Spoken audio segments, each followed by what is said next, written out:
بسم اللہ الرحمن الرحیم۔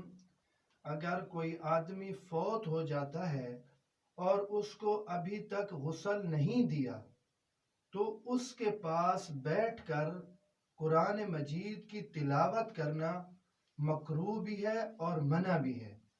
البتہ تسبیح پڑھی جا سکتی ہے اور قرآن مجید دور کسی کمرے میں بیٹھ کر پڑھنا یہ جائز ہے۔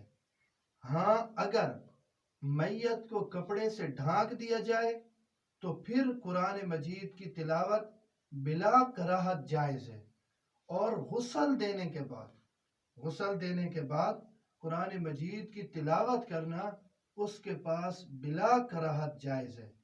اور جو عورت خاص ایام میں ہو یا وہ آدمی جس پر غسل واجب تھا اور اس نے ابھی تک غسل نہیں کیا، تو اس مرد اور عورت کے لیے میت کے پاس نہ رہنا بہتر ہے۔